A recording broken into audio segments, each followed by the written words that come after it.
You ever get sick of these guys, or is it just all fun and games with the two of them? It's all fun and games. Ever since I got here, it's been a roller coaster since 2021, but we've worked hard together to get to where we are, especially in the field goal realm. I was brand new to holding. I remember Coach Krantz was here, and he had the old water bottle out, and he would fire like 18 balls at me consecutively, and I'd have to sit there and try and catch and get it down. But it's all been worth it because we now have a very consistent field goal unit, so it's been good. I know when you first got here, you'd said there were still some of the rules of American football you were still trying to understand and work out. Do you feel like you've gotten a handle on all of them so far? No, I haven't, because the other day it just so happened to be we were learning how to spike the ball in case of a scenario that ever pops up, and they're telling me, just throw the ball on the ground, and I'm like, okay, I'll throw the ball on the ground. So I take things literally because they don't tell me what to do. So anyway, I get under center, set the ball, chuck it behind me, and then they're all blowing up at me. They're like, you can't do that, you can't do that. I'm like, all right, well, I don't know the rules, so maybe tell me the rules. And so I learned you have to step back and chuck it forward, otherwise that's a penalty, so yeah. When you threw the ball to Dayon in the Apple Cup last year, was that the first pass you'd attempted? Well, the thing is, I didn't know how to throw a ball when I got here, so I had to work very hard at trying to throw the ball. And, it took them, 2 seasons to let me do a fake, so that goes to show how well I could throw a ball. Anyway, got to that moment, and I felt comfortable, felt ready, practiced throwing a lot, so that was pretty fun to get that in.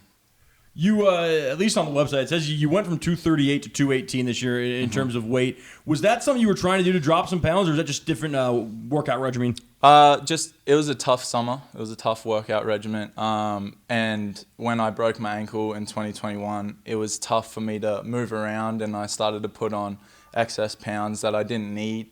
But the 218 that I'm at now is the most explosive and muscular I've felt, and that 238 definitely wasn't all muscle in there, so yeah.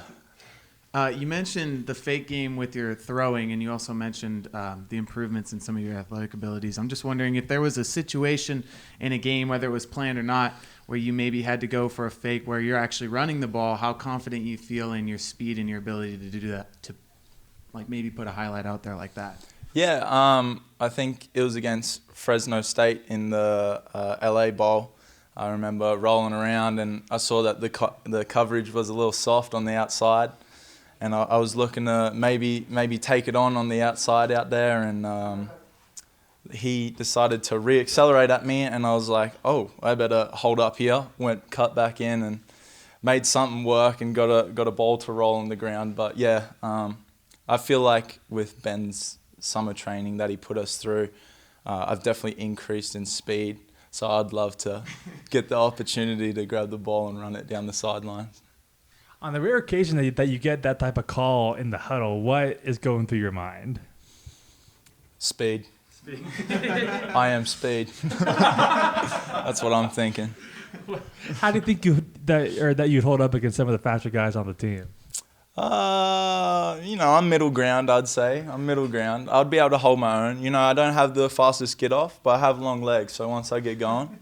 I think that counts for something. Exactly, yeah. So once I get going, I'm hard to catch. You mentioned that, even recently you don't feel 100% confident in knowing all the rules of American football. When along the line did that kind of kick in, that even though you don't know them 100%, you still feel confident enough to kind of go out there and, do your thing? I think, just...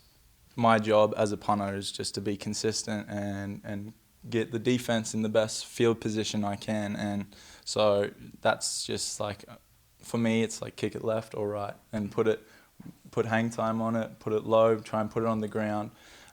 So just that aspect of things, if I just do my job well, then the rules is just like, you don't really need to know the rules that well if you're doing your job well as a punter. So. You were put on an award watch list a week or two ago. I'm curious, for guys that get those types of recognition, how do you usually find out about that? I think the media team got a hold of me and told me about it, and then it just gets posted on social media and whatnot. But they're just, at the end of the day, they're putting you on there. But I haven't won it yet, and that's the goal. I need to go out there and earn it. It's not earned yet. It's just a watch list. So, yeah. Can you give us a G-rated version of the conversations you guys have on the sidelines? I'm not sure if it can be G-rated, but we like to have fun on the sidelines. We keep it interesting and that's like our way of de-stressing because, as specialists, we only get one play a game and that has to be consistent. So, yeah. Oh, yeah. We love the game called Fact or Cap because sometimes I'll say some obnoxious stuff and the boys like to see if it's real or not. So we play the game Fact or Cap, and that's a fun game. Okay.